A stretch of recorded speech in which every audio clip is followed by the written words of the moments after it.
Cellphone இது அக்னி, நான் வைத்திருக்கிற கம்ப்யூட்டர் அக்னி, மேல தொங்குகிற சேட்டலைட் அக்னி, கீழே எரிகிற கந்தகம் அக்னி. எங்கே யாரும் தப்ப முடியாது. இந்த வேத வசனம் அழியாது. இதுல இருக்கிற ஒரு வார்த்தை என்ன பண்ணாது, அழியாதுயா, அழியாது. நீ கேட்டா கேளு, கேட்க முடிப்போம். பரலோகத்தில் கேட்டு கொண்டு நாங்க பேசுறது. பரலோகத்துல ஜீவ புஸ்தகம் இருக்குது, ஞாபகக்கூடிய புஸ்தகம் இருக்குது. நாங்க செய்கிற ஜபங்கள் ஐநாவரத்துல அம்பேத்கர் நகர்ல செய்யக்கூடிய இந்த ஜபங்களை ஆண்டவர் ஜீவ புஸ்தகத்திலும் ஞாபகக்கூடிய புஸ்தகத்தில் எழுதி வச்சு, அதுக்காக நாங்க ஜெபிச்சுக்கிறோம்.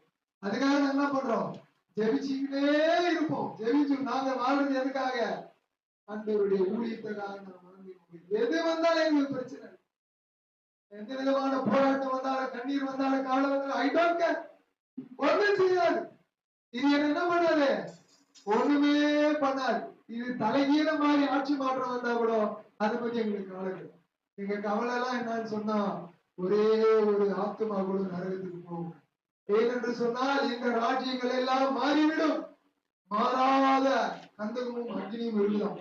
ஏன்னா உங்களுக்கு ஒரே ஒரு வசனத்தை காமிச்சுட்டு, ஏன்னா இது 4 மணிக்கு ஆண்டவர் என்கிட்ட சொன்ன வசனம். அதிகாலையில 2 மணிக்கு 4 மணிக்கு பேசினார். அப்ப பேசும்போது எங்க இடத்துல சொன்ன வசனத்தை அருமையான பாஸ்டர் டானியல் பாஸ்டர் அவர்கள் செய்தியை கொடுக்கும் போது நான் அதற்காக ஜெபம் பண்ணேன். அதை அவர் செய்தியாக மறுபடியும் கொடுத்தார். நான் அதை ஞாபகப்படுத்திடுறேன். ஆண்டவர் என்னிடத்துல சொன்னது வெளிப்படுத்தல் 21:8. அவர் என்ன சொன்னா, பயப்படுவர்களும், எதுக்கு பயப்படுறவங்க, இந்த சுவிசேஷத்தை அறிவிக்க முடியாம நீங்களும் பயந்துருந்தோம்னா எங்க போயிடுவோம், நரகத்துக்கு போயிடுவோம். நம்ம கரெக்டா பண்றோம், நம்ம யாருக்கும் பயப்படுற மாதிரி இல்ல. மிஞ்சி போனா சாவு, செத்தா பரலோகம், இருந்தா குடும்பத்துக்காக வாழ போறோம், இல்லைன்னா பரலோகத்துல போய் வாழ போறோம். ஒண்ணும் கவலை இல்லை. எதுக்குன்னா என் குடும்பம் வரப்போகுது பரலோகத்துக்கு. எப்படியோ ராஜாக்களோ மந்திரியோ யாரோ செத்தா எங்க போனோம், இன்னும் நரகத்துக்கு கூட நான் பரலோகத்துக்கு போனோம். சரி, இவங்களுக்காக நாங்க செத்தா எங்க போகிறோம், பரலோகத்துக்கு போறோம். பரலோகத்துக்கு போறோம். அப்ப சொல்ல பாருங்க, பயப்படுகிறவர்களும். எதுக்கு பயப்படுறவங்க, எதுக்கு பயப்படுறவங்க, சுவிசேஷத்துக்கு பயப்படாம சொல்லாமங்கிறனால அவங்க எங்க போயிடுவாங்க, நரகத்துக்கு போயிடுவாங்க. வேதம் சொல்லுது. அதுக்கு பின்பதாக அவிசுவாசிகள், அவிசுவாசிகள்னா இந்த வேதத்தை நம்பாதவர்கள் நரகத்துக்கு போய்விடுவார்கள். அதற்கு பின்பதாக அருவருப்பானவர்கள். அருவருப்பானவர்கள் என்று சொன்னால் தன்னுடைய குடும்பத்திலே, தன்னுடைய அக்கத்து பக்கத்திலே ஏழைகளையும் திக்கற்றவர்களையும் பரதேசிகளையும் ஆட்புணர்ச்சி செய்கிறது, பெண் புணர்ச்சி செய்கிறது, அருவருப்பான காரியங்களை செய்கிற ஜனங்கள் யாரா இருக்கட்டும், எவ்வளவு பேர் ஆளா இருந்தாலும் எங்க போயிடுவான், நரகம் போயிடுவான். பயப்படாத, இயேசு மாத்திரம் தான் நியாயம் இருப்பாரு இந்த பூமியில். அடுத்ததான் பாருங்க, விபச்சாரக்காரன். விபச்சாரக்காரன் எங்க போயிடுவான், நரகம் போயிடுவான். அடுத்ததான் பாருங்க, சூனியக்காரன். பக்கத்து வீடு அக்கத்து வீடு தேசத்துல வந்து எழும்ப கூடாதபடி, ஊழியர்கள் எழும்பாதபடிக்கு சூனியம் செஞ்சு யாகங்களை செய்யறோம், எங்க போயிடுவான், நரகம் போயிடுவான். இது பைபிள், பைபிள் மாறாதையா, பைபிள் மாறாது, இது மாறவே மாறாது. அடுத்ததான் பாருங்க, விக்கிரகாராதனைக்காரன். தேவனை நம்பாமல் நீயே ஒண்ணு உருவாக்கி தெய்வம்னு சொன்ன நீ நரகத்துக்கு போயிடு. நீ யாராயிரு, அதை பத்தி நீ எந்த இதோட போட்டுக்கோ. இந்திய அரசியலமைப்பு சட்டம் என்ன சொல்லுதுன்னு சொன்னா, மத சுதந்திரம் ஒண்ணு இருக்குது. அதனால வந்து நீங்க எதை வேணா பண்ணிக்கோ, ஆனால் இந்த வேதத்துக்கு புறம்பாய் பண்ணால் கண்டிப்பா நரகம். அதுக்கப்புறமா பொய்ய மாத்தி மாத்தி பொய் சொல்றேன் எவ்வளவு இருக்கட்டும், மாத்தி மாத்தி பொய் சொல்ற யாராக இருந்தாலும் நரகத்துக்கு போயிடும். ஏன் நரகத்துக்கு போவாங்கன்னு சொன்னா, வேத வசனம் தெளிவா சொல்கிறது, அனைவரும் யாரே பயப்படுகிறவர்களும், அவிசுவாசிகளும், அருவருப்பானவர்களும், கொலைப்பாளர்களும், விபச்சாரக்காரரும், சூனியக்காரரும், விக்கிரகாராதனைக்காரரும், பொய்யரும் அனைவரும் 2ஆம் மரணமாகிய அக்னியும் கந்தமும் எரிகிற கடலிலே பங்கடைவார்கள். அப்படின்னு சொன்னா முதல் மரணம் எங்க, இங்க.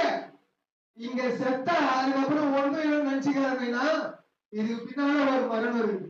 அந்த மரணம் எப்படிப்பட்டதான மரணம்னா, இங்க செத்தா ஒண்ணும் இல்லைன்னு நினைக்காதீங்கன்னா பின்னால ஒரு மரணம் இருக்குது, அக்கினியும் கந்தகமான மரணம். அக்கினியும் கந்தகமான மரணம் சொன்னா தீபாவளி பட்டாசு வச்சு பக்கத்துல வீடு கொண்டு கோர்த்து எரியுது, அந்த அக்கினி கிடையாது. அணையாத அக்கினியா, அணையாத அக்கினி. அங்கே புது சாவதில், அங்கே மாமிசம் அழுகி போவார், அங்கே துன்பமும் பற்கடிப்பும் இருக்கும் என்று வேதம் சொல்லுகிறது. அந்த இரண்டாவது அக்கினி கந்தமும் எரிகிற நரகத்திலே நீயும் நானும் தள்ளப்படக்கூடாது என்று சொல்லிதான் ஆண்டவராக இயேசு கிறிஸ்து இந்த பூமிக்கு வந்தார். அவர் வந்த நோக்கம் எதுக்குன்னு சொன்னா, ஏதாவது ஒரு பரிதாபமா வந்தாரு, அவரை தூக்கி சிலுவையில மாட்டிட்டீங்க அப்படி எல்லாம் கிடையாது. அவர் சொன்னார், நான் வேண்டிக் கொண்டால் ஒரு லேவியனுக்கு மேலாக தூதர்கள் வருவார்கள் என்று சொன்னார். ஒரு லேவியன் என்று சொன்னால் 12 லட்சம் நினைக்கிறேன், லட்சக்கணக்கான தூதர்கள் இறங்கிடுவாங்க. இறங்கினா இஸ்ரேல் தேசம் புலவான்னு ஆயிட்டு இருக்கும். ஆனால் ஆண்டவர் வேண்டிக் கொள்ளவில்லை. எதற்காக வேண்டிக் கொள்ளவில்லை என்று சொன்னால், நீங்களும் நானும் நரகத்துக்கு போக கூடாது. அது எப்படிப்பட்டதான நரகம் சொன்னா, அக்கினியும் கந்தகமான. அக்கினியும் தான் கூட பரவாயில்ல, கந்தகம் இருக்கிறது.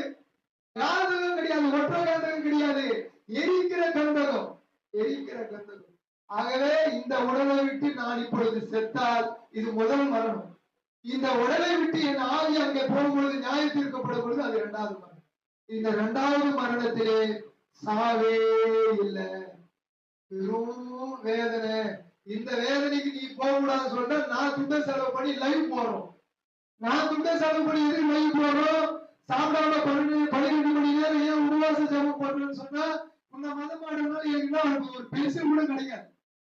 ஒரு பென்சில் ஒரு பேரும் வரப்போது அவங்க ஏதாவது மாத்துறதுனால நீ நரகத்துக்கு போயிடக்கூடாதியா. நீ நரகத்துக்கு போகக்கூடாதுன்னா 12 மணி நேரம் அல்பா ஒமேகா தீர்க்கதரிசன ஊழியத்துல இருந்து நாங்க பேசுறோம். உன்னை மாத்திடுற மாதிரியும் இந்த உலகம் ஃபுல்லா மாத்தி எங்க பாக்கெட்ல வச்சுக்கிற மாதிரி தப்பு தப்பா சிந்திக்கா. நரகத்துக்கு நீ போகக்கூடாது. வேத வசனம் சொல்லுகிறது, ஒருவனும் கெட்டு போவது தேவனுக்கு சித்தம் இல்லை. தேவன் எல்லாருமே அன்பா இருக்கிறார், உங்களை நேசிக்கிறார், உங்களிடத்திலே அன்பு கூறுகிறார், உங்கள் குடும்பங்களை நேசிக்கிறார், உங்களுடைய பிள்ளைகளை நேசிக்கிறார், இந்த தேசத்தை நேசிக்கிறார், இந்தியாவை நேசிக்கிறார், எருசலேமை நேசிக்கிறார், உலகத்தை நேசிக்கிறார். ஆகவே தன்னுடைய ஒரே செல்லகுமாரனான இயேசுவை இந்த பூமிக்கு தந்தார் பிதாவானவர். அது மாத்திரமல்ல, உங்களையும் என்னையும் வழி நடத்த நாங்கள் நம்புகிற பரிசுத்த ஆவியை நமக்கு கொடுத்திருக்கிறார். அந்த பரிசுத்த ஆவியானவர் எதற்கு என்று சொன்னால், சகல சத்தியத்தில் உங்களை நடத்தும். இன்றைக்கு வழி நடத்துறதுக்கு ஆள் இல்லாதனாலதான் அங்கங்க போய் கொலை பண்றோம், சொந்த பொண்டாட்டியை வெட்டி சாவடிக்கிறோம், சொந்த புருஷனை போட்டு தலைவலியில போட்டு அமைக்கி சாவடிக்கிறான். இதையெல்லாம் திருத்துவதுதான் பரிசுத்த ஆவியானவர். அதுதான் இந்த வேத புஸ்தகம். இந்த வேதத்திலே பரிசுத்த ஆவியானவர் ஒருத்தர் இருக்க. நீ என்ன திட்டினாலும் சரி, எது பண்ணாலும் சரி, ட்ரூத், இதுதான் உண்மை. இதுல இருக்கிற பரிசுத்த ஆவியானவர் உங்களுடைய பெட்ரூம்ல பேசுவார். இதுல இருக்கிற பரிசுத்த ஆவியானவர் உன்னுடைய தனி அறையில பேசுவார். இதுல இருக்கிற பரிசுத்த ஆவியானவர் பள்ளி அறையில பேசுவார். இதுல இருக்கிற பரிசுத்த ஆவியானவர் நீ பண்ணுகிற எல்லா துன்பத்திலும், துயரத்திலும், வேதனையிலும், கஷ்டத்திலும் அவர் பேசி உன்னை கைட் பண்ணுவார். அவர் பேர் தான் பரிசுத்த ஆவி. ஆகவே நாங்கள் எதற்காக ஜெபிக்கிறோம் என்று சொன்னால், யாரும் கெட்டு போக கூடாது. அழிக்க முடியாத நரகம் என்று ஒன்று உண்டு, அங்க யாரும் போக கூடாது. எல்லா மதமும் சொல்லுது நரகம் இருக்குது. சிலர் சொர்க்கம் சொல்றாங்க, சிலர் நரகம் சொல்றாங்க. இதுக்கு இருக்கிறது உண்மை, ட்ரூத், இது உண்மை. ஆகவே அன்பானவர்களே, நாம் ஜெபத்தை நாம் ஏறெடுக்கலாம். எப்படிப்பட்டதான ஜெபங்கள் எல்லாம் இருக்கிறது என்பதை நாங்கள் காண்பிக்க வந்திருக்கிறோம். சில ஜெப குறிப்புகளை நாம் செய்யலாம். சரிங்க, நான் நல்லது பண்ண விரும்புறேன்.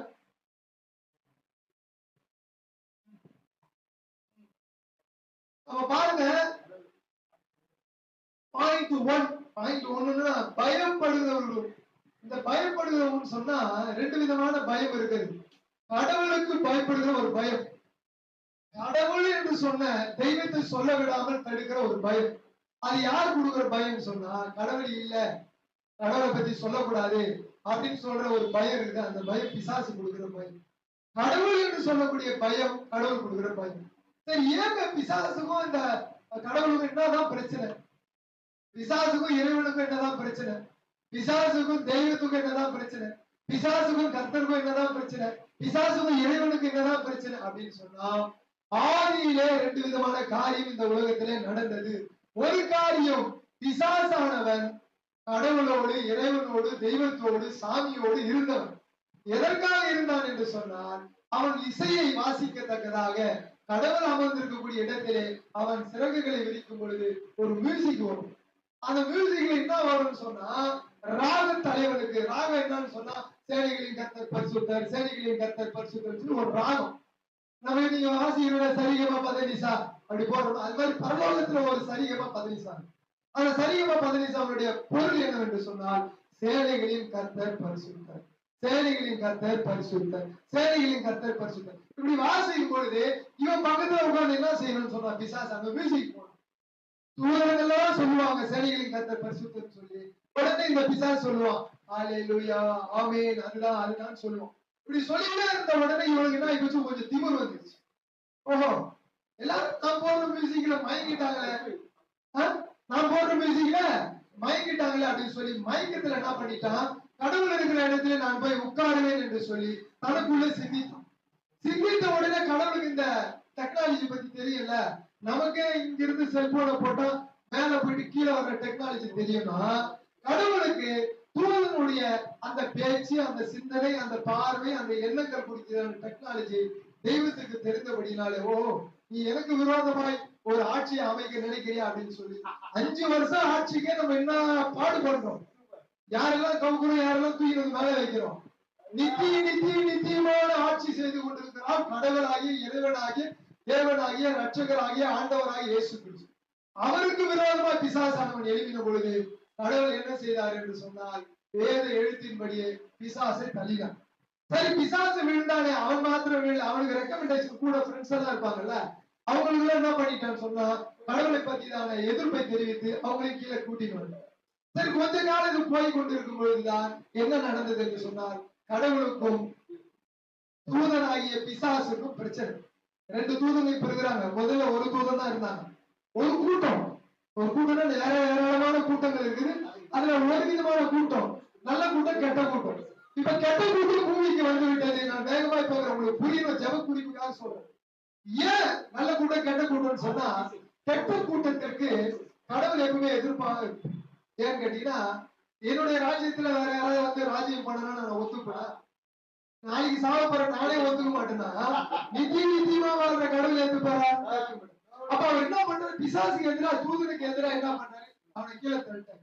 பல 100 ஆண்டுகள் இந்த பூமியிலே யாரும் இல்லாம தூதர்கள் நடுவிலே மத்தியிலே வானத்துக்கும் பூமிக்கும் மத்திய வானத்தின் நடுவிலே ஆகாய மண்டலத்திலே வானமண்டல பொல்லாத இடத்திலே அவர்கள் தங்கிவிட்டார்கள். இப்ப என்ன ஆயிடுச்சு,